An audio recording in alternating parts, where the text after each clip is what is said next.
Before we start today's episode of the F.I.N.E podcast, we want to make sure to thank our partner at Trio.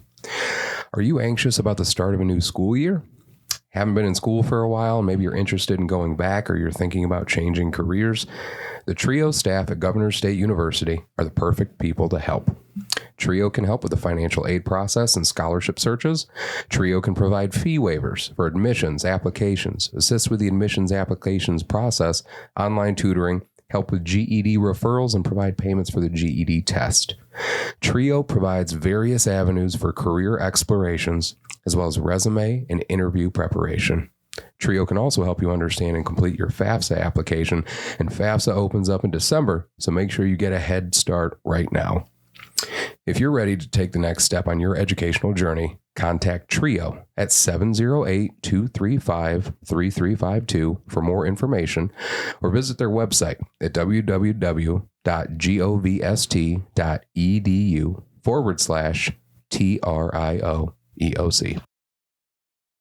On today's episode of the F.I.N.E podcast, we're going to talk about being freaked out, insecure, neurotic, and emotional about hating yourself. Yay!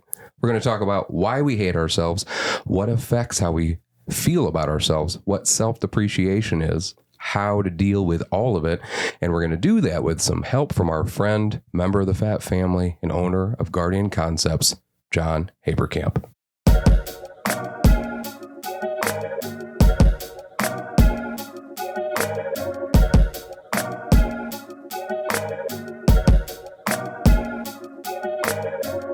Welcome to the F.I.N.E podcast with your freaked out, insecure, neurotic, and emotional hosts, Eric Peterson and Brad Stozick. Hating yourself, yay! So, I didn't say anything about this when you guys pulled up, but what were you talking about? You guys having little bromance when you guys drove up? That was really nice. We were. What happened? I just asked some questions. You asked him some questions? Yeah, You had a little spaghetti dinner moment? No. I mean, I don't know. Were you feeling guys. Oh, Connor's not listening. He's going to be fucking pissed. I know. I just... John, I really appreciate you being here tonight, man. I say tonight, but we're recording this tonight. So thank you again, man. Thank you for having me. It's genuinely a pleasure to be here. Hell yeah, dude. So if you would not mind, can you just tell us and tell the listeners a little bit about yourself and how you got involved with Project Headspace and Timing? Oh boy. You know how much I love to talk about myself. Yes. So much fun. So much. So a little bit about myself. I am a U.S. Navy veteran. I was in 1998 through 2006. Stationed both coasts at one point, so San Diego and then Virginia and then Great Lakes. After I got out, I was a contractor overseas. And then after that, I did stateside celebrity and executive protection. And then after that, for me, I kind of went down a headspace tunnel. In a not good way. Yeah. When I had stopped doing all that, when you go from high speed to no speed, right, it kind of takes a huge toll on the psyche. Mm-hmm. And so I did a bunch of different things over several years in restaurants and construction, trying to figure out where I was going to fit in life and everything else. And then got to a point in my life where I was just tired of making everyone else a whole bunch of money. Yeah. And was I was down in the dumps at that point as well. So it's kind of you hit rock bottom and you're like, it's time to do something or motivates you. Yeah. Yep. So then I decided to start two different companies, one of those being Guardian Concepts, and then just building that from the ground up like no tomorrow. What is Guardian Concepts? Guardian Concepts is a personal defense training company. So we do firearms training, medical training, situational awareness training, combatives, anything that deals with personal defense. Can I ask you a quick question about the security thing? So we've talked about this a couple of times. I worked in executive protection and stuff also. John and I have pretty similar career paths up to a certain point. We both contract overseas, the EP work. I didn't work with famous people But you worked with famous people. I have a lot of buddies that worked with famous people and told me all sorts of stories. You have a giant fucking smile on your face right now. I mean, all I want to know is if you can tell me this. If you can't, that's fine. Who was the best person you were ever security for, and who's the worst person you ever security for? Okay, so I'll start with the worst, but I will not give out names. Okay, that's fine. That's fine. But one is an NBA player, or was an NBA player, and It's Michael Jordan. completely forgot where he came from, to the point where he would scream at people if he didn't have wet naps in the bathroom. Oh, And God. if he had any other color M&M besides blue in That's the living room. real. That's Yes. real. Yes. I know that's a joke in fucking Wayne's World. No, that's actually legit. The basketball player actually screamed at his entire staff. The fact that, you know what I mean, someone had put multicolored M&Ms in the candy dish on the coffee table in the hotel. Fucking Michael Jordan, man. And no, it was not Jordan. It wasn't Dennis Rodman, I hope, because I want to believe that he's No, awesome. No, it wasn't Denver Okay. either. All right, that's fine. All right. Another one was a rapper who likes to walk around like he's 6'5" and 400 pounds solid muscle. Yeah. And lo and behold, he's nowhere near that size. Yeah. So, yeah. This one, actually, you know what? I'll put this one on blast. Nick Lachey's a huge douchebag.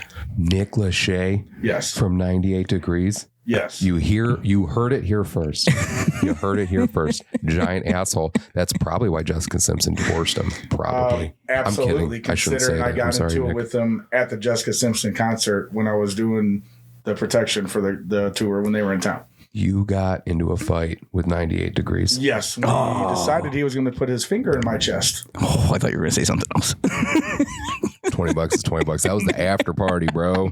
My bad. So, did 98 Degrees shut down after this, or I don't know around if they this shut time? down after this, but this would have been mid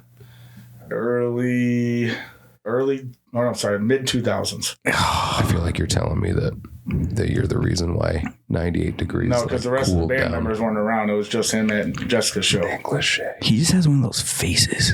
So, Punchable face. Who's the nicest? all right, great ones. 50 Cent was phenomenal. Really? Completely Nice. down to earth. That's cool. Snoop Dogg was freaking awesome. Oh my Naturally. Yeah. I mean, I don't Let's be honest. think Bro. Yeah, that'd be fun. Chicago and Earth, Wind, and Fire were real awesome. Earth, Wind, and Fire. yeah. That would be really cool. Yeah, I my like daughter was actually backstage at the time. They were waiting for me to get off. And so the wife and daughter were hanging out kind of in the backstage hallway, and they all came out, you know what I mean, getting ready to go to the buses, and they see my daughter, and of course they all over there talking to her. And my daughter was little, so she has no clue. But Yeah. to this day now, you know what I mean, she sees the autographs and she's like, they held me, and you know what I mean, but she don't remember. That's badass. I just want to say I'm little and I don't know who that is. Oh, Jesus. I'm You sorry. ever- you never heard the song September? Or Can you sing it? what is their most famous song? I mean, maybe Probably if I heard. September. To be honest, I'm not even a music guy, and I worked in the industry. It's okay. That's okay. I don't remember the words. Sorry, guys. Actually, I do know the words, but I'm not going to sing them because I'm a terrible singer. John, why? Can you talk a little bit about how you got involved with Project Headspace and timing, how Yes. that came about? So, just like a lot of veterans, for many years, I struggled with the mental health aspect. Yeah. Like I said, I got out in 2006 and went through several just ups and downs, including a dark hole at the end of 2010, early 2011, when I lost my first wife. And again, even that for a little while after was just in a dark hole. Yeah. And you told me about that before. And it wasn't until about, I had actually went in and started a claim at one point. It was like 2015 time frame, but never actually followed through with it. Yeah. And then it was about 2018 when I had my heart attack. How old were you? 38. Fucking the ripe old age of 38. Holy shit. 38. My Widowmaker was 100% blocked, and then I had 3 other blockages. So technically, you know what I mean? Everyone was looking at me like, how the hell was I still walking around? Because even during the heart attack, I'm still walking around talking to people while the heart attack is going on. So, yeah. Shortly after that, I had went in for the claim and actually followed through this time. Mm-hmm. And again, still struggled, things like that. Obviously, I got my disability. I got my rating and all that good stuff. But even then, when we moved, so we lived up north until about 2015 in the south suburbs, and then we moved down here, and I didn't know a soul down here. And we literally moved down here and knew nobody. Right. So for a long time, several years, it was just us, the family as a whole, and never really ventured out. Again, not a fan of usually out hanging out with people or new people or anything of that sort. So, and eventually, being with Guardian, we obviously found out about Triple H, Heroes, Hogs, and Hot Rods. Yep. And I had gotten in touch with you about, from the Guardian Concepts side, trying to run the raffle for Triple H, using our contacts to try and bring in some different things and things like that to try and generate some revenue for veterans, which that actually excited me, being able to do something that helps other veterans and at the same time could possibly help myself. So yeah, that actually was extremely good for me. And then from there, I mean, you and I struck up a conversation like no tomorrow, and I mean, even know some of the same people in the industries and things like that. And it's just like, wow, I mean, I got a person in my backyard and didn't even realize it, and just kind of hit home from there. And then I just jumped in head over heels on all fronts of wherever F.I.N.E needs me, you know what I mean? I will try and do my due diligence and show up to do what needs to be done. Dude, well, a couple of things. One, like, I feel like when you're in the veteran community, it's a pretty small community already. And then you get into like the executive protection world or the private military contracting world, and it is super fucking small, because it's like, if you are one, maybe two names away from like everybody. You know what I mean? Very true. So, I mean, if somebody's in that industry and they're like, I'm a Blackwater guy, and it's like, all right, do you know blank, blank, or blank? And they're like, nope. And you're like, all right, something's weird. You know what I mean? Most of the time. Absolutely. But yeah, so you got involved with us, and we joke around. I don't know if we actually got it put on your business card or not. Did we? Yeah. Guy who gets shit done? Well, abbreviated, but yes. Yes. So John is the guy who gets shit done for FAT. He helps us tow the trailer for Troops on Trails stuff. He helps us on the outreach side. He uses Guardian Concepts to host that peer support group that we talked about in a previous episode, Lima Charlie.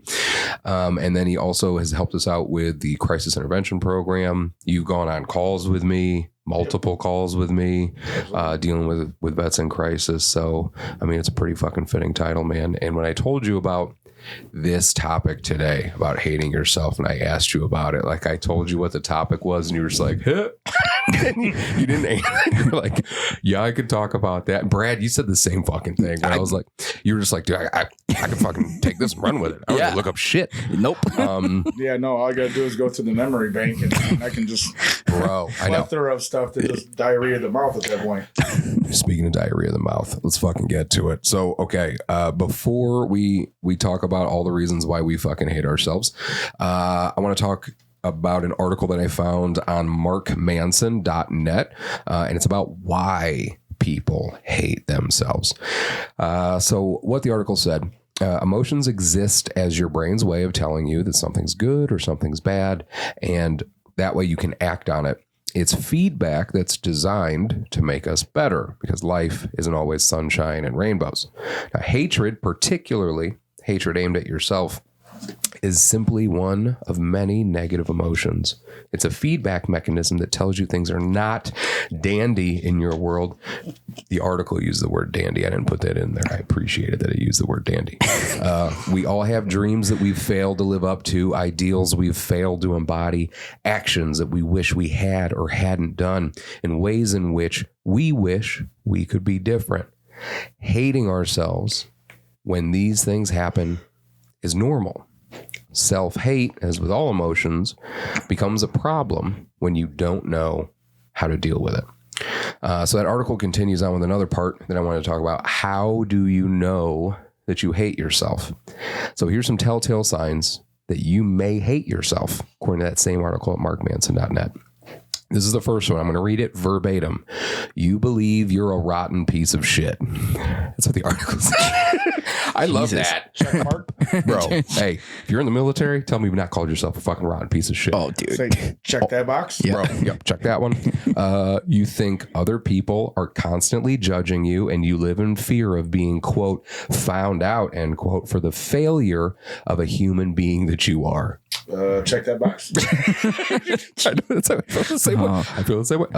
You have no boundaries in your relationships, always at others beck and call. I'm just going to check that one. your life is a hot mess, but you don't have time to sort that shit out because your work, friends, global warming, whatever is not important. This is a great article. Yep, check that one. Yep. You always find yourself on binges, ice cream, Netflix, Xbox, booze, sex, whatever. And you struggle to emphasize with others and what they are going through. I mean, Yeah. I think we all do the last one. I don't think any of us struggle to understand what other people are going through.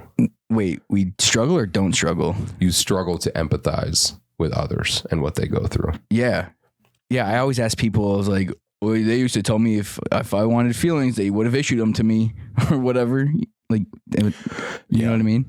Oh, yeah. Well, again, like if you're in the military, man, I mean, I don't know how you talk to yourself, but if you grow out of the boot camp mindset, you're probably fine. But like when you're in boot camp, the whole goal is to fucking break you. So yeah, you're believing that you're a rotten piece of shit unless you're a fucking PT stud or whatever the hell, which I was not. Nope.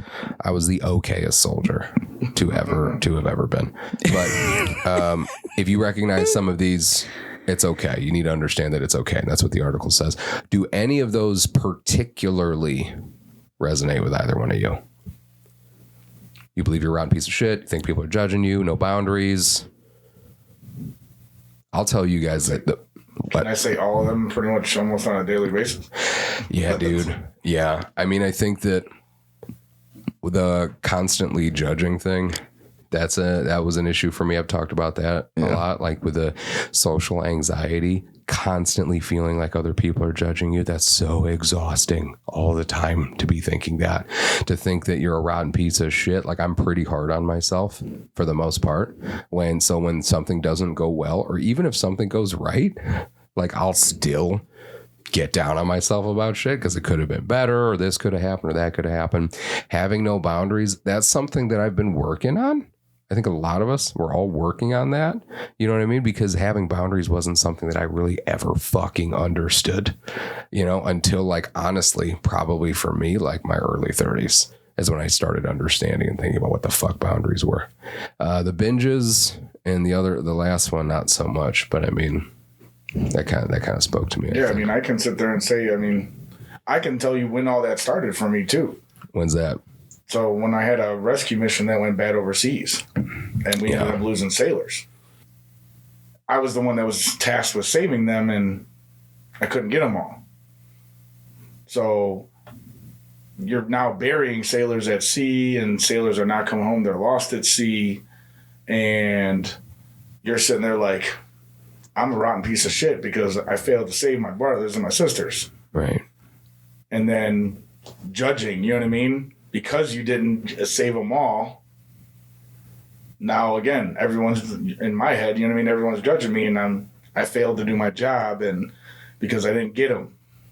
And then obviously you rage out into the other things, you know what I mean? The binging and relationships and things like that. You start alienating and those types of factors. So your relationships go downhill. You think you're just doing it just to not fucking think about it? Like when you're doing the binging and that shit, you're just doing it to fucking... It's just to numb it all. Yeah. Just to try and put yourself in the whole because you don't fucking care anymore. Yeah. You know what I mean? It's like you're in like self-destruction mode. Yeah. You know what I mean?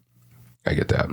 I definitely get that. I'm sorry. But what sucks the most about it to me is like, especially if you're in the military or first responder, police officer, firefighter, take your pick. It's like you get put in fucking unwinnable situations. Then, okay, you could what if that situation that you just talked about all fucking day. And you could put a billion other people in the same situation. And how the fuck, like, what are you supposed to do, bro? What are you supposed to fucking do? And it sucks because you're always going to want to save them all because you're a human being, but it's fucking impossible. It might be impossible. Oh, absolutely. And even to this day, it resonates into today because now at different points, like again, when my wife passed away, Yeah. I wasn't able to save her. So, you know what I mean? So now it's twice in my life I've had two, you know what I mean, major life-changing events. Yeah. Where I wasn't able to do everything I needed to do or try to do. Yeah. So then that just, again, resonates into the fact of I'm a rotten piece of shit. We've had a couple of long conversations in this fucking basement, have we not, about that type of shit? Absolutely. Because I fucking understand. And it's just it's so unfair to put yourself through that. But the one thing that I've told you a billion times is it's impressive how you were able to take that pain from that incident of not being able to save those sailors from losing your first wife. You were able to take that and turn that into a fucking company that teaches people how to protect themselves, save themselves, and possibly save others. And that's one thing that I don't feel like people understand about Guardian Concepts, which is why I appreciate it so fucking much. And it's not justifying, it's not condoning, it's not saying like everything's fucking great, but it's just like, dude, it's impressive when you find somebody that takes the shit that has destroyed a lot of fucking people and you use it to make something that helps other fucking people. Like the fucking analogy I use all the fucking time is Alan Milne, A.A. Milne, who wrote Winnie the Pooh. Like he had PTSD. He was in the Battle of Somme, and he took the facets of PTSD, and this isn't proven, but this is what some people much smarter than me say. And he took the facets of PTSD and he put them all these animals, you know, the neurotic rabbit and the paranoid pig and the depressed donkey all around this bear. And so like he took that pain and he did something with it. And I just think that that's something that's very impressive. And one of the many things I fucking appreciate about you, my friends. Thank you. You were very welcome, buddy. So I wanted to talk about this next article that I found. What affects how we feel about ourselves. And this is according to MHAnational.org. Stands for Mental Health America. Here are some things that affect the way we feel about ourselves. 1. Extreme self-criticism. A little bit of constructive self-criticism can help you notice your mistakes and correct them, but once it starts making you feel bad about yourself, it's no longer useful. So like I like a little bit of self-criticism. I try to criticize myself a little bit, and it's fine if it's like, you know, oh, maybe I should have added some more chocolate chips to these cookies, and that's okay. But it's more of a problem when I'm just like, I'm a fucking worthless piece of shit. Yeah. There's a difference. You know what I mean? I went through that for a long time. What's that? Doing that, like when I lost my vision. Getting mad about the chocolate chip cookies? Well, that too. Yeah. But yeah, no, when I lost my vision, dude, you know how many times I call myself worthless? Yeah. But because you judged yourself solely based on that you lost one of your senses. Yeah. And because of that, you just fucking thought you were worthless. Mm-hmm. How do you feel now? Good. Better. Fine. Fantastic. No, I feel great. I know. Yeah. Second one, unrealistic expectations. So if you're constantly falling short of your expectations, it might be time to reevaluate them. Lowering your expectations might sound like a bad thing, but you're not doing yourself any favors by keeping your expectations impossibly high. Comparison, number 3. It's easy to compare your weaknesses with everyone else's strengths. Sure, you have flaws and you've made mistakes, but so has everyone else, including the people you look up to and admire most. I am a victim of that for sure. Like I will compare myself, like I will look at our organization and I'll compare it to more successful ones. And I'm like, fuck, I should be doing this. I should be doing that. Like blah, blah, blah, blah, blah. Like I do that one quite a bit. Number 4, mistakes from the past. Maybe you're holding a grudge against yourself for something you did a long time ago. There's nothing you can do to change the past, but you can learn from it and move forward. Number 5, feeling out of place. It's important to find a group of people who are supportive and appreciate you. This could be a support group or an online community base of a shared interest, or it could be motherfucking Project Headspace and Timing. Number 6, force of habit. Once you make a habit of talking yourself down, it can be very hard to stop. Saying things like, I hate myself, I'm worthless, can sometimes be intrusive thoughts. And that's something that just pops into your mind with no real meaning behind it. So out of those, extreme self-criticism, unrealistic expectations, comparison, mistakes from the past, feeling out of place, force of habit. Which one of those do you guys recognize the most? Mistakes from the past. Yeah. Yeah. Again, it goes back to the whole like losing my vision thing. I picked the wrong hospital. Yeah. So, yeah, probably that one. But one of the things with you that we've talked about a bunch is it seems like at least over the course of, at least since I've known you, you have taken that situation and turned it into a positive. Yeah. I would say. Yeah, I try. You know what I mean? Yeah. And because of that, it's something that like you've been able to help other people with, help other veterans with, whether you know it or not. Like, how many veterans do we have that are part of our organization that tell you that they appreciate you because of the type of person that you are, because of what you've been through and how you take fucking jokes left, right, and center, and you don't let it keep you down and you actually use it. You know what I'm saying? Yeah. Like, that's a fucking force, man. It's very impressive. Thank you. What about you, John? I'd say all of them except for the expectations one. Yeah, I set fairly realistic expectations too. You seem like you set fairly realistic expectations. Is one of them more so than any of the others out of that? Hanging on the past. Yeah. That's probably one of my biggest ones again. Struggles across the board. And it's one of those things, again, you'll hear people saying, again, you and I have talked about this because as not only as men, but also as veterans, we are phenomenal at compartmentalization. Yes. So everything will go into that wonderful compartment and everyone thinks that we're confident and we don't have any issues and there's nothing going on in the back of our mind, but little do they know it's like you're in the road for 3 hours and it's the radio and your thoughts and you just zoned out. You know what I mean? Or you're laying in bed for several hours or you wake up in the middle of the night from a nightmare and then obviously you're awake for God knows how long and now you're back into every single one of those thoughts of trying to figure out how could I have done something different? How could the outcome have been different if I would have did this or if I would have did that? Yeah. Re-quarterbacking everything, you know what I mean? So. Yeah, I think it's really hard, especially I've seen like movies and TV shows also illustrate this where they talk about like the dad gets home from work and he like sits in his car for a few minutes before he goes in the house. You know what I mean? That's absolutely. That's a big move. That's a low-key big move because I feel like in that moment you're dealing with the gravity of whatever it is you're dealing with. You're dealing with your emotions. You're dealing with your self-hate. You're dealing with all of these things. And then you're trying in that like 5-minute little window, squashing it all down, putting it into a little box and then pushing it in the back of your head, shaking it off so you can open that door and go in to see your family and so they don't fucking notice. Absolutely. Because again, when people look at their fathers, their husbands, things of that, it sounds bad, but essentially it's everyone thinks that they're emotionless. Yep. So it's like you don't see fathers cry, you don't see husbands cry. And it's a struggle. Like, I'm not a huge, I don't know. I don't keep myself from crying. Like, I think the first time I saw my dad cry was at his dad's funeral, understandably so. But that was like when I was a teenager. You know what I mean? Like, I didn't really see that before. And my dad doesn't act like overly tough or anything. He just wasn't the type of guy. He wasn't the type of guy to like show emotion like that, which is fine.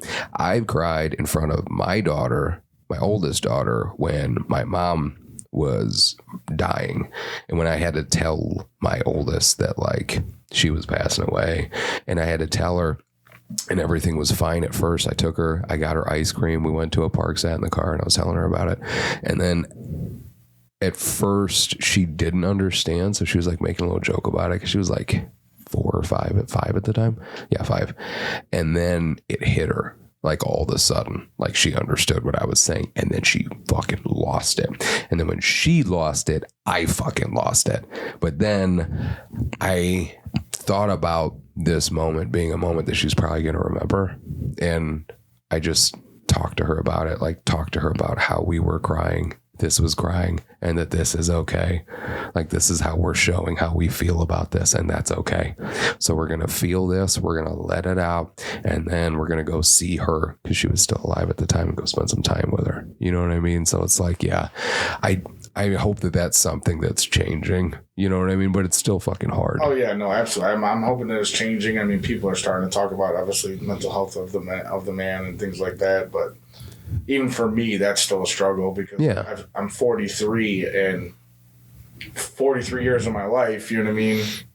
That's how I've lived. Right. And so now you're trying to break something out of someone that they spent 100% of their life either watching from other family and then reciprocating it to themselves. Yeah.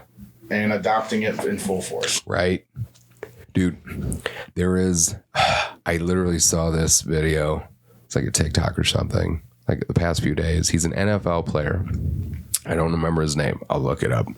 But he had a phenomenal game. I think this past Sunday. Again, I don't remember what player he was. So he has like an amazing game. They're interviewing him after the game, the anchor, and she asks him some question about how amazing his game was, and he talks about how he did it for his grandfather who just passed away, and he starts crying, and he has a real reaction, not like a little sniffle, like, no, he like cried and like got it out, and then he immediately turned it around into him talking shit about how they beat the other team, and he was like, don't let these cries fool, what do you say, don't let these tears fool you, we're dogs out here, or something like that. And I was like, dude, that's the most masculine way I've ever seen a dude cry in my life. Like, he cried and then he immediately threatened to kick somebody's ass. Like, but I think it's nice to see that a little bit, that just guys are freely being able to share their emotions, because I think that that's a step towards not fucking hating yourself. You know what leads you to hating yourself? When you don't get to fucking feel whatever you want to feel, when you don't get to talk to people about shit,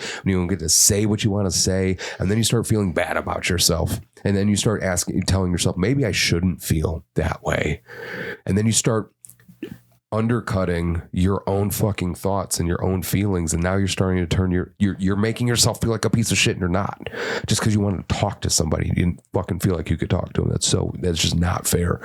So again, criticism, like we were talking about, is okay, but extreme self-criticism is very different. Again, remember our analogy, like if you didn't put in a lot of chocolate chips into the cookies and you're like, I should have put more chocolate chips, that's okay. But if you call yourself a giant bag of dildos, that's not okay, man.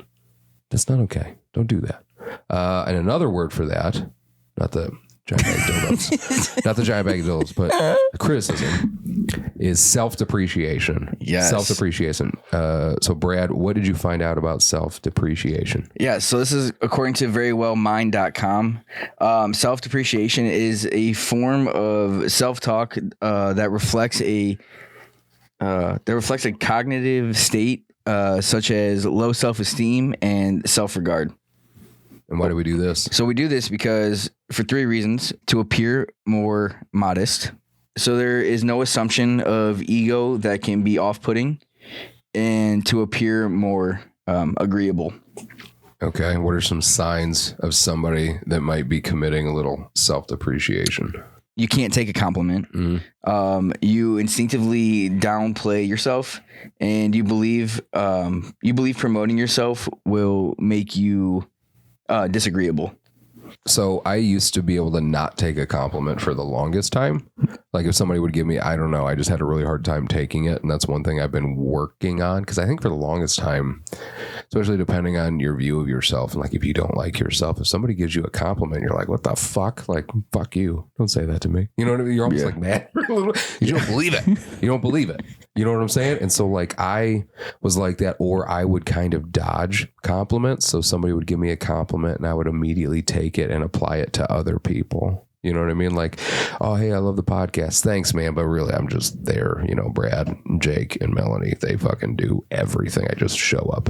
You know what I mean? Then you're like, I feel like when people do that, you're like, you're selling yourself short. You know what I mean? Give yourself, like, take the compliment, say thank you very much, and take it and like actually let it sit in your brain.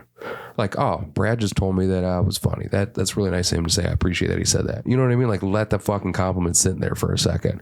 So that's something that I've for sure worked on. I don't know about instinct. So wait a minute, I'm trying to establish this is all bad things. Some signs of self-depreciation. Yeah, well, I mean, I think it's like not sarcastically, by the way. Oh, okay. I wasn't sure. Wow, I was about to start explaining too. Listen, the military, I've said this before, has ruined my common sense. So like, it's really like, sometimes I just think if you say something, even if you're sarcastic, and I'm very sarcastic, I'm like, okay, whatever. Maybe he really doesn't. Maybe he doesn't understand. I don't fucking know. You know what I mean? Because the fucking military just kind of ruined it for me. Yeah. What are some impacts of self-depreciation? Bradley, Tholomew. Yep. Your self-esteem is affected. You begin to feel depressed and anxious, and you begin to feel less optimistic about yourself and of life. Yeah, self-esteem and having a low self-esteem is really, that's a big one. And so I do a mentor program with a local high school, and aside from the mentor, I do the mentor program, but I also do like this. I also talk to some of the kids in some of the classes. Like I'll go in for a class and talk about stuff. And one of the things that I'll ask kids and I don't know if I brought this up on the last episode or not, but I'll ask them like, do you tell yourself that you love yourself? Like I will say that, and I'll get some kids who immediately raise their hands and they say, yes, I do. I'm like, that's awesome. Good for you. And then a lot of kids like don't raise their hands because they never say it. And I'm like, and I'll ask them, why don't you say it to yourself? I'm like, do you say it to other people? Why don't you say it to yourself? And I asked this one kid whose hand shot up super quick. I'm like, that's great, man. Why do you love yourself? And or why do you tell yourself you love yourself? And he said, because I have to, because my parents are getting a divorce. And I was like,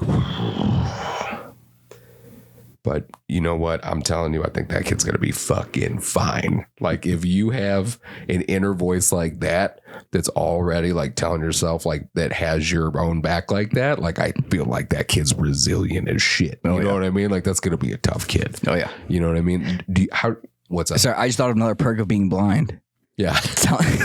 not that there's many, but here's one.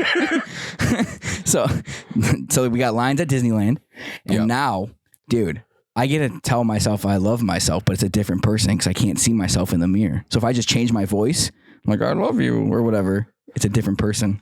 I don't think that's how it works because you know that it's you saying it though. I mean, if you say it. Wow, dude, you're always just popping my balloon. I'm not. It's fine. I'll tell you.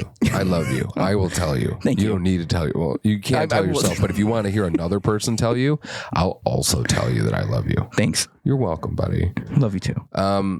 So how else do you guys talk to yourselves? Do you guys talk to yourselves? I talk to myself all the fucking time. So I'm just curious if I'm fucking weird or not, but I talk to myself often. Yeah. And I try to, especially around my mom's passing, I changed the way that I was talking to myself. And the way that I changed the way I was talking to myself was I started listening to more positive types of things, positive music. And I'm not talking about gospel or whatever, and there's nothing wrong with that, but I just listened to music that wasn't as depressing as the shit that I was listening to before. And I started just surrounding myself with anything that put me on that next level to feeling better about myself. You know what I mean? And that directly contributed, I think, to me improving the way that I talk to myself. But I mean, what about you guys? What's it like for you? For me, absolutely, I talk to myself. I mean, a lot. Yeah. So I can completely understand where your thought process is there. And for me, I find myself when I'm talking to myself, it's obviously usually when the times that I'm alone. Yeah. So for me, it's going to be a lot of driving. Different points between both companies. I'm on the road at different points for hours upon hours, and can't always be on the phone with someone. So again, I'm in my head. Yeah. Or again, laying in bed and everyone else is asleep, but there you are, and you're just overanalyzing everything. And is it more positive or negative? Oh, mine's all negative. Really? Absolutely. Even still with everything that you do, is it improving a little bit? I don't look at anything I've done as being a positive. Yeah. Great, I know that it is because I've had people obviously tell me thank you and things like that, but it's just for my inside, you know what I mean? It hasn't hit there yet. And a lot of it, I'll tell you right now, a lot of it's self-sabotage and self-torture. Right. Because of it, I can't get past my head of my failures, those previous failures. I'm going to continue to self-torture myself and or self-sabotage myself until probably death. Do you ever think there'd be anything that would like help you not do that? Honestly, everyone and their mothers tried to obviously talk to me about that, including you. What? And I don't know that that's ever going to change. Yeah, and it's hard because sometimes they're like, what do you say to somebody that tells you something like that? Like, it's very hard. And that's what I said to you when we were talking about before. Like the first time you told me like everything that you've been through, I'm like, I know I'm not going to be like, just hang in there, buddy. Like, I'm sorry you went through this insanely traumatic shit. Like, let me say something that I saw on a fucking bumper sticker and like, hopefully you'll just feel better. You just short of me hearing from the people that I lost saying, hey, it's okay. Yeah. Which isn't going to happen. What's so unfair about that is I feel like you're just, any person in that situation is now setting themselves up for failure, and that's not fair. That's not fair despite all the positive things that you do and all the good things that you do. And you have to, I feel like anybody has to try to find a way to at least allow themselves to also feel good. You can feel all the pain you want. Nobody's going to take that away from you. Nobody has the power to take that away from you, but you at least can also feel the good stuff. And I think I might have told you about this. One veteran that I'd worked with for some time, got him into a great program. And we did an interview with a media outlet. And it was recorded, and I didn't know this at the time. So I knew he had been overseas. I knew he'd seen extensive combat, early days of the war in Iraq. And I knew he had done a lot, and him and I were in Baghdad together. And so I knew a lot about him. And we sit there and we start recording, and we start talking about everything that he'd been through. And he shared a story that I'll share because he shared it on that media outlet. So he was in Iraq, and they were on a convoy, and that convoy was running a mission at night, and there was a firefight. And in the firefight, you have your sector of fire. So if you are looking a certain direction, if you're unfamiliar, it's like every single person on your team has a sector of fire, and that sector then encompasses the 360-degree circle around your element or whatever, right? Your sector is your sector. The sectors of fire are overlapping, but a majority of your sector is going to be your sector, right? So he's taking fire from his sector, and he returns fire, okay? That's what you do. You can't see what's coming. You can't see where it's shooting from specifically or who's shooting it. You just see the bullets. And so you return fire, right? So he returned fire. The shooting stopped. They mounted the vehicles and they took off. And they came back the next day to do a BDA, battle damage assessment. When they looked out in his sector, there was a tarp. And they picked up the tarp, and underneath the tarp was a 4-year-old girl. And next to the 4-year-old girl was her uncle. And they were both shot.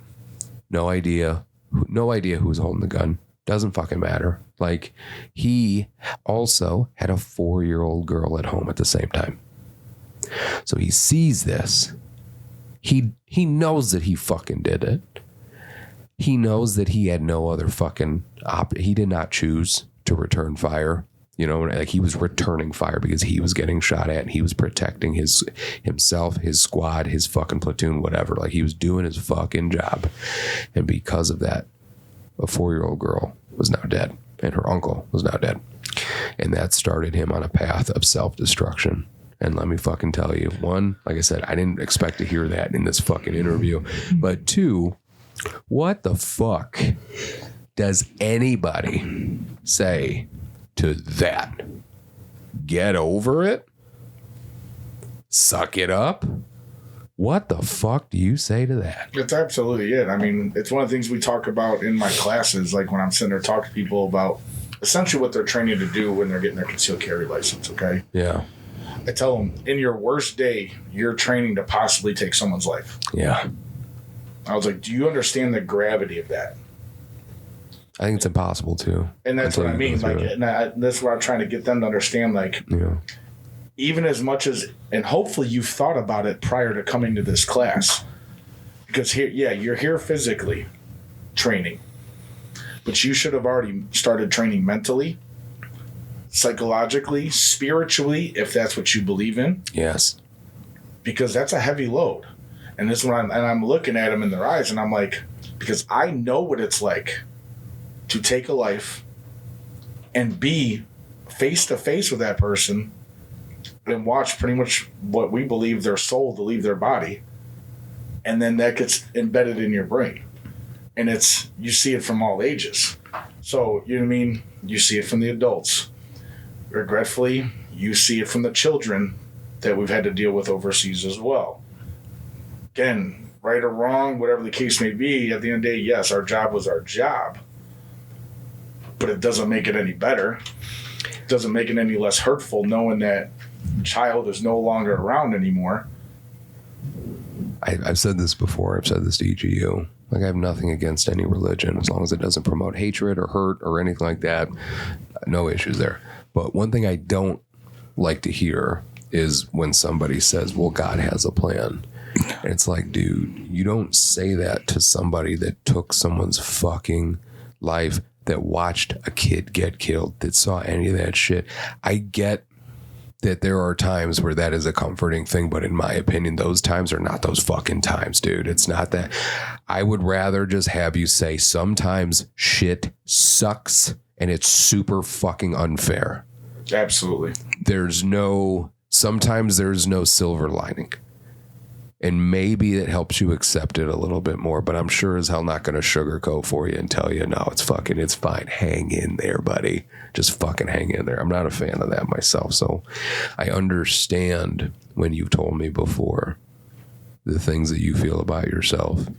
And I've never tried to act like I wanted to change them or anything like that. All I try to do is tell you I fucking love you all the time and how much I appreciate all the shit that you do. Because you're the guy who gets shit done. Even if you towed our trailer once and then it dented your truck and I felt super bad about it and I told you should go get it fixed, so you never got it fixed, even though you did that.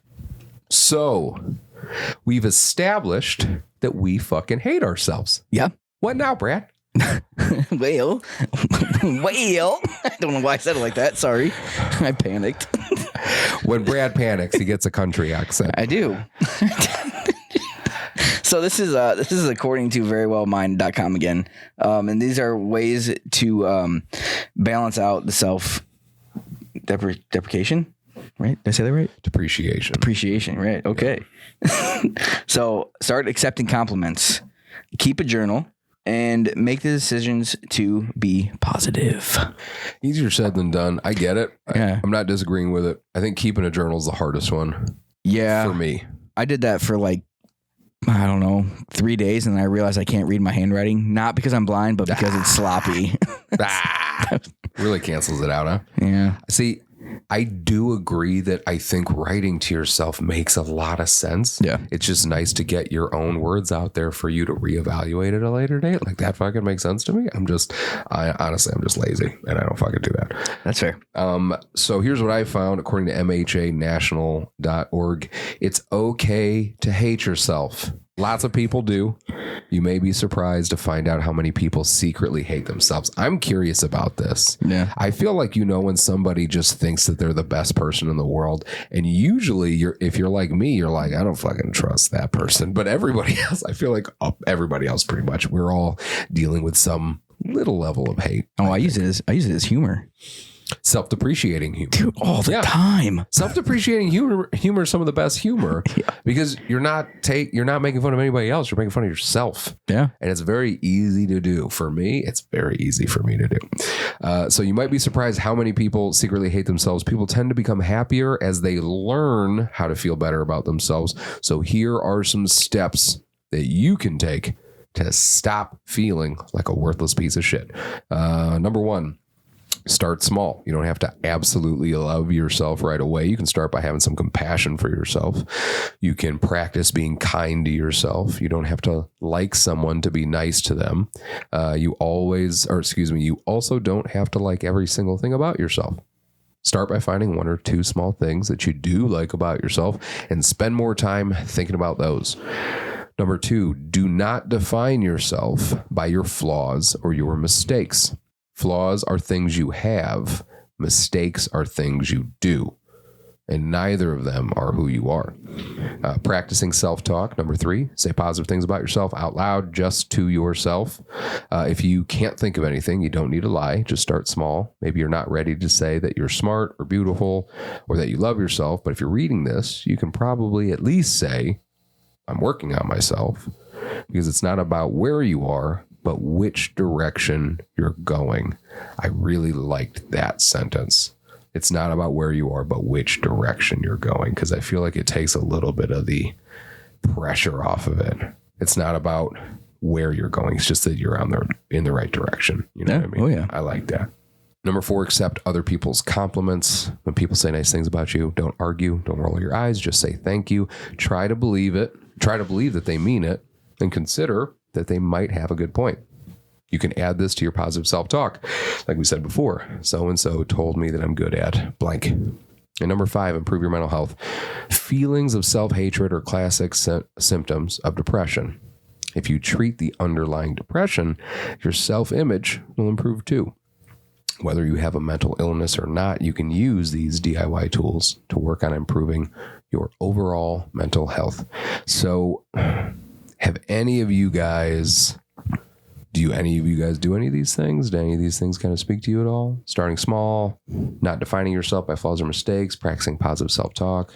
At what? So I'm 90% positive in that my confidence shows that I am perfectly okay 24/7. I'm so confused. Say that one more time. So I am 90% positive that my confidence level shows that I am okay 24/7. Man, that's like 90% or 60% of the time. It works every time or whatever the fuck. What about... So there's my positive affirmation. I'm positive that I'm a bag of shit. But that's also self-depreciating humor, which is a good thing. What about you? Do you honestly, and I mean this 100% honestly with you, John, you cannot say, do you not ever say anything positive of yourself despite all of the other things that you have done and created? You gave us space to a bunch of veterans to have a peer support group where I don't know how many times I've gotten to watch a veteran get something off their chest and break down and like be surrounded by people that care about them. You created that space. And everything that you do with fucking fat on the crisis side, the outreach side, being that guy that people count on, are you not able to say anything positive about any of that? Well, fuck you then, John. To be honest, no. Not? Still no? No. Why do you think, why? Self-torture. Do you ever think will you ever allow a compliment to actually sit in there? What if it comes from your daughter? Yeah. No. I hope one day that changes, my friend. Slowly but surely. And I think the one thing that I read earlier is that people tend to become happier as they learn to feel better about themselves, just learning all the different ways. And all of the times, I think part of the reason why John has been so excellent at helping us with the crisis intervention program is because he fucking gets it. because a fisherman can spot another fisherman from afar. And it's not just a fucking Navy joke.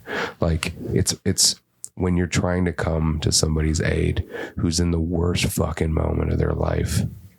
If you've been through something similar, they're going to trust you. I had John with me with one of the worst situations I ever had with a veteran in an emergency room. Remember that? He's getting a little squirrely. Oh, yeah. Absolutely. He was freaking out nurses. He was freaking out everybody. And security was coming in ready to do what they do. Bro. That was not going to end well for them, just sorry to say.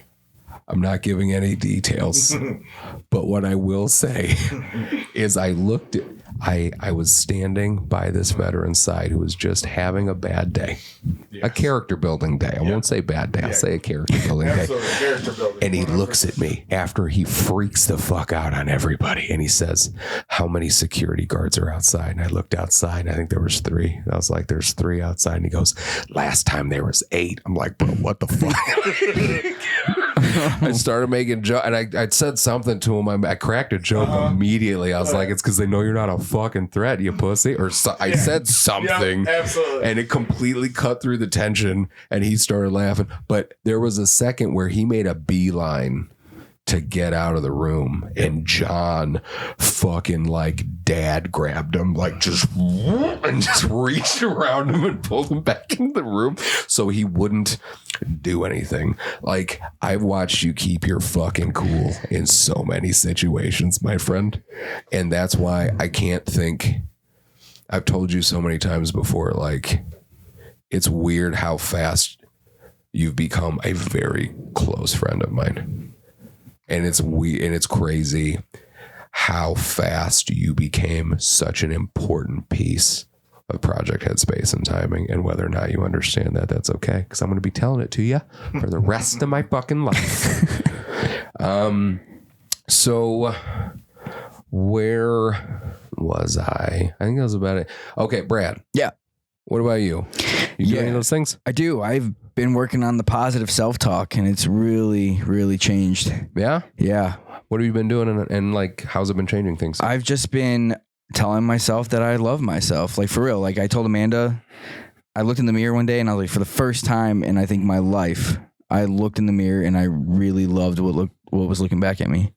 And how do you think you were able to get yourself to that place? Because it didn't just happen fucking overnight. No, man. Actually, a big help to the Apple Watch for tracking like my fitness and stuff. Like that really keeps me going. I noticed that over the past 7 weeks, I've only gone 4 days with going less than 10,000 steps. That's pretty good. That's like a big. Well, yeah, and we just went fucking trick or treating. We walked. Well, yeah, that too. That fucking day. Yeah, right? And it was a fucking snowstorm, which was super cool. Yeah, that's good. What else do you do? I don't meditate a lot. I think you've gotten better. I've watched you get better at accepting people's compliments. When people give you compliments, it seems like you sit there and you're like, thank you. Yeah. You really do appreciate it. Well, I haven't noticed that, but thanks. Yeah, dude. Yeah. You're welcome. But I like that. And so I think if there was one positive thing that you could give yourself credit for, even if it was something small, what would that thing be?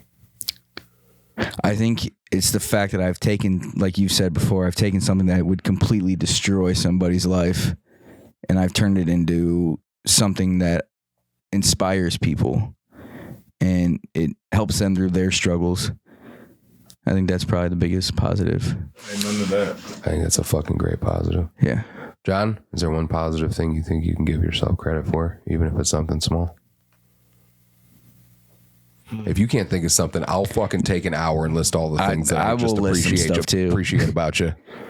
Don't get into a Midwestern nice off with me. No, because obviously I know I can give myself credit because to be honest, I'm here every day. Right. Fuck yeah, you are. You know what I mean? So I wake up. You know what I mean? I wake up, or obviously, even if I don't wake up per se, like I just don't go to sleep. Yeah. I'm still here. Yeah. I haven't taken the easy way out. Right. You know what I mean? Which some people have, and some people like to agree or disagree with me sometimes, but I call it a luxury for the ones that can take the easy way out. Yeah. Because at the end of the day, you know what I mean? They aren't feeling any more pain. Not saying anything about the people that are still left behind not feeling pain. Right. But them themselves, they are now pain-free. Right. And for them, that's a luxury. Right. Where we figure out a reason for us to still stay here every day. Yeah. But then we still live with the pain. Right. So I'll give myself credit for still being here every single day. Hey, dude, that's a fucking victory, man. You know what I mean? I think that's a great fucking victory. Oh, yeah. For some people, that's everything. For some people, like you said, they can't do that.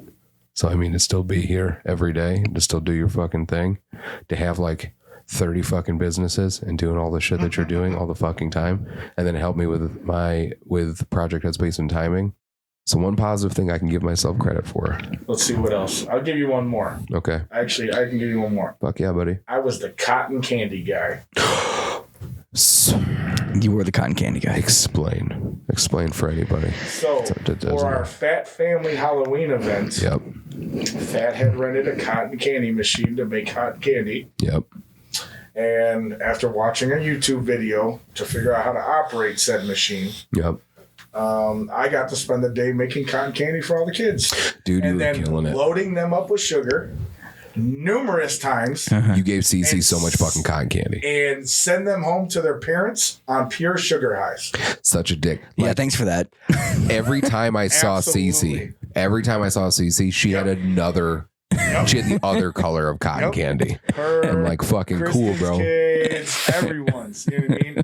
Everything. And you know, dude, one thing too that I'll say, and I'm convinced this is because my kids could just pick up on it with you, was the first time that my kids ever met John. So John, if you are listening to this, John looks like somebody that you probably wouldn't fuck with. So he shows up to my house one day. And like, you know, tattooed, bearded, bigger dude. And my kids get home. Ashley brought the kids home from daycare. And both kids jump out of the car. They look over and they see John. They immediately run to him. My oldest daughter, Lily, takes a picture out of her book bag and that she colored and said, "Here you go. I did this for you." She just fucking met John. And still on my fridge to this day. And Cece just looked at you and gave you the biggest fucking hug. And like, she's just become your little fucking sidekick anytime I bring her anywhere and you're there, and she just fucking gravitates to you and you just pick her up and she's my homie. But it's fine with me because at least you can get her to be calm for like 10 seconds. I feel like kids just fucking pick that up. And that's another pretty fucking positive thing I would give you, my friend.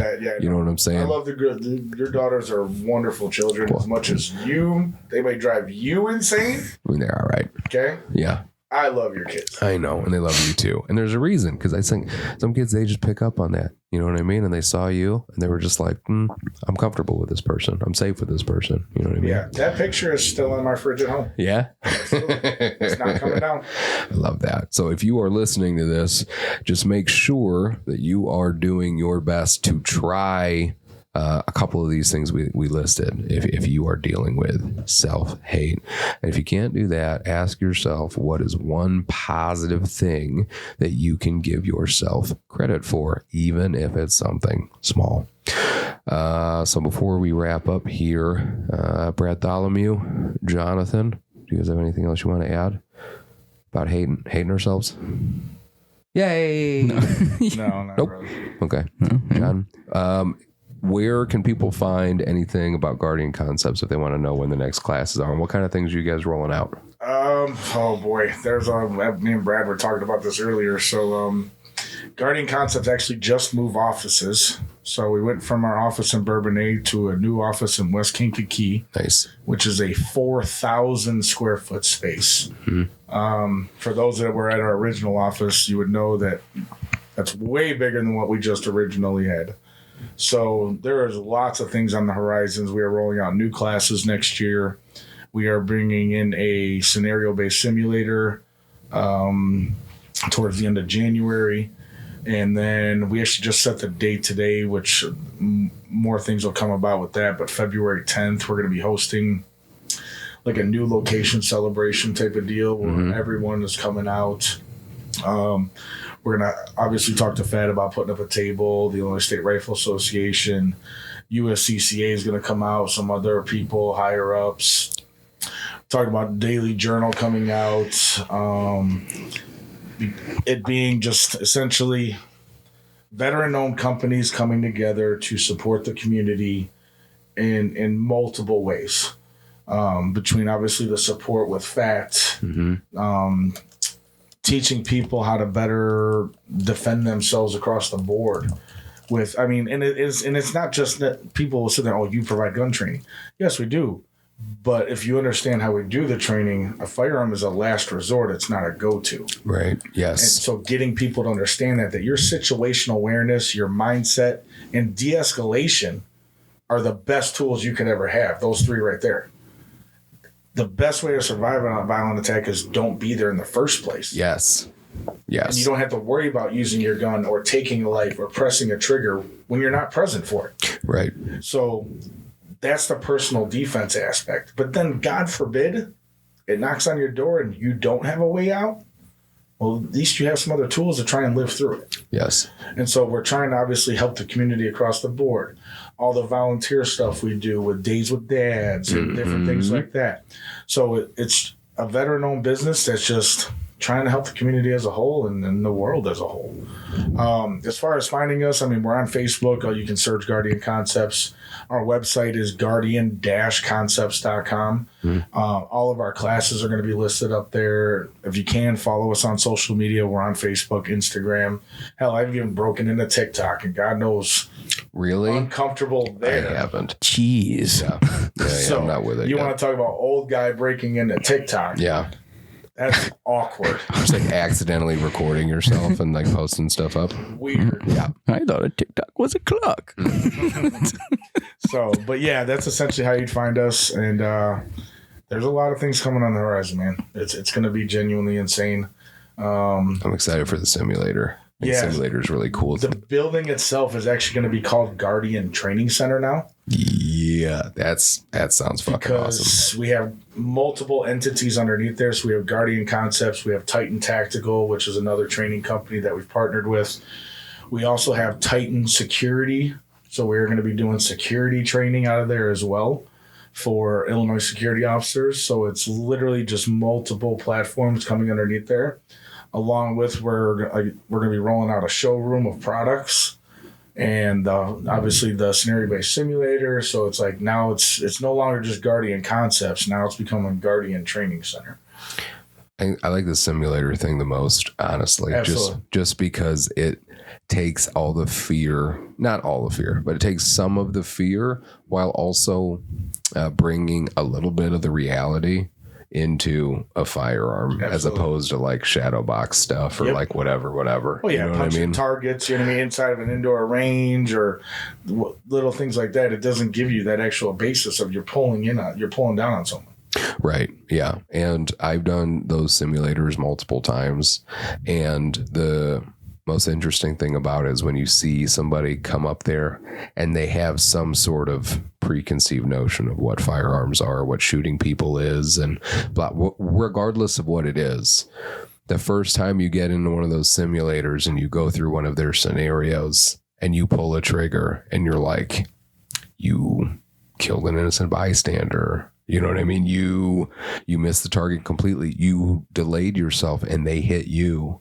You know what I mean? Like, and then in that moment, you're like, oh, fuck. Okay. It's a little more real. And I get it. I think, you know what I mean? Yeah. Like, I think that's really important. That's the other part of it too. Cause like the simulator we're going to be bringing in, I control how the simulation goes.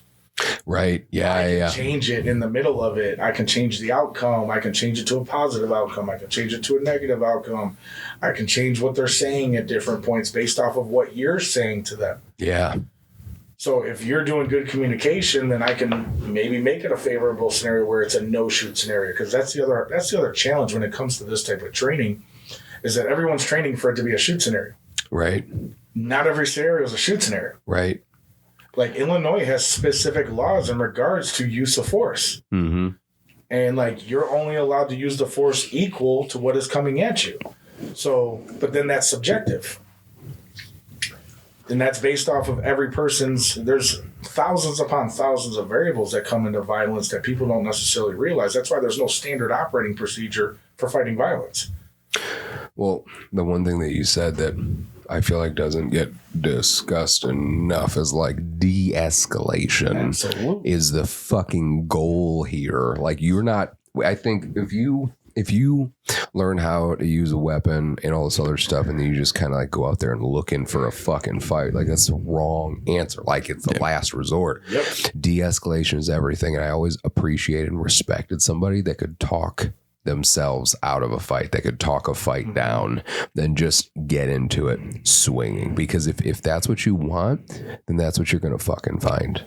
Or the ability just to swallow your pride and walk away. Yeah. That's the other one too. I mean, even if again, you don't have to have the gift of gab necessarily. Right. The It's ability true. just to swallow your pride and just walk away. Yeah. Granted, obviously you keep your guard up, make sure you're not going to get sucker punched, things like that. But the ability just to walk away. Yeah. And that's the hardest part for a lot of people is swallowing your pride. Yeah. I didn't think about that.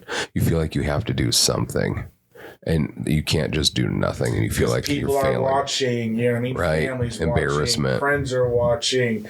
I need to do something, otherwise I'm going to look like, you know what I mean? I'm a piece of shit, or I Right. can't handle myself. Right. I got something to prove. Right. And it's like, I'm at that point in my life where if I ain't proved it already, then I ain't ever going to prove it in your eyes in the first place. Yeah. And I've already got enough of my own issues. I really don't care if you like me or not, Yeah. because I already hate myself. Right. Oh, hey, that's just what we just talked about. Yay. Yay. Full circle. I like on Pee-wee when you say the special word, and they're like, yay. It's like Yep. whenever you say you hate yourself, we're like, yay.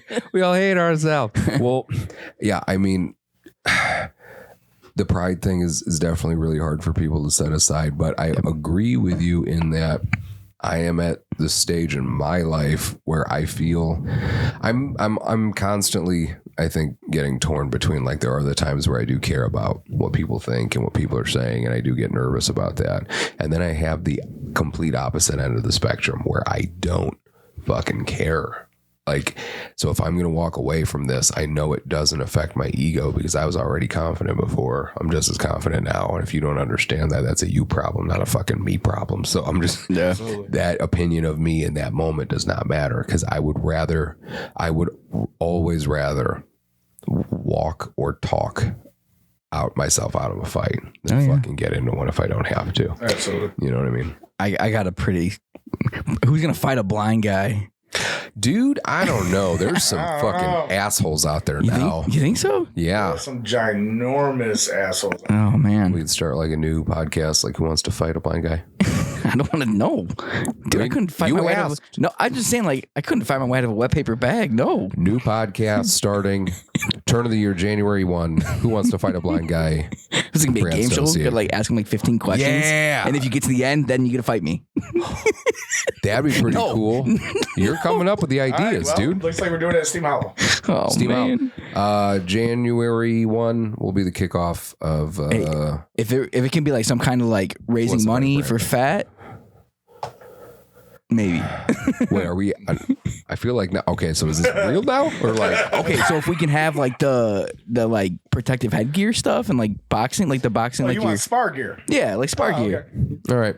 And if it can be like an event, We'll like, talk it out. fight We'll a blind figure it guy, out. but you have to answer the questions. They're not going to be like easy questions.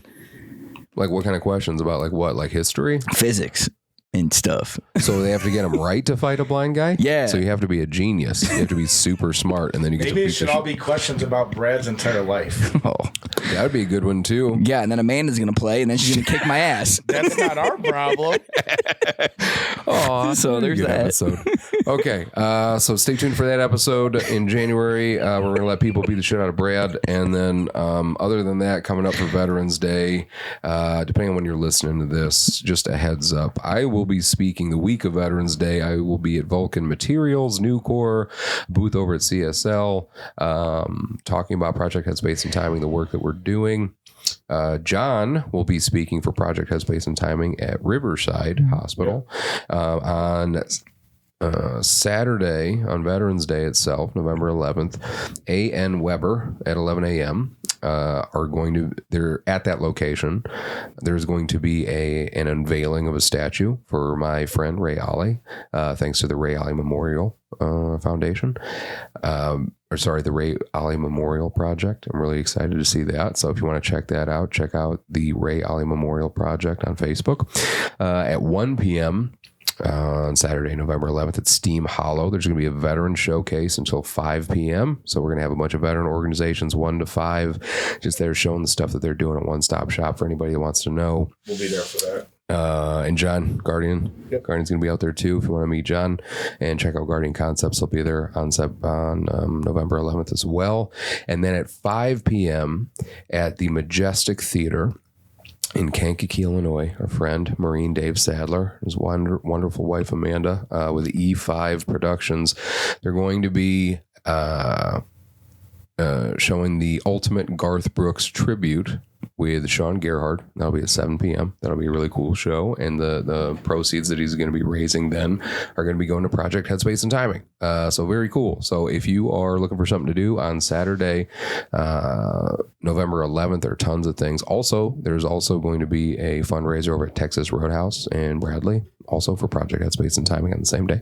So make sure you check all that out. If you want to find out more, go to projectheadspaceandtiming.org. Check us out on Facebook. I don't think we have a TikTok, so I don't fucking understand it. I do believe we have an Instagram now.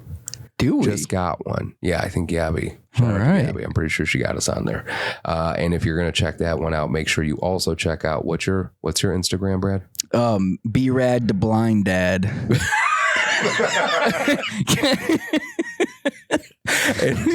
and Brad's Instagram, if you haven't seen it, is just pictures with his like finger over them, or like just dark pictures, or like super up close. Like I think I took a picture of my pool, like really up close. Yeah, and I was like, oh, I made it to the Pacific Ocean. Like just, I'm telling you, I'm trying to get hashtag blindness can't stop me trending. So that's what I put at the end of all my pictures, like travel, family, hashtag blindness can't stop me. Fucking go for it, buddy. I'm doing it. So check it out. Check that out. Thank you for listening. I hope we helped you go from being fine to being fine. I love you guys. John, fucking love you, buddy. Thanks for coming on. Thanks, guys. Take care.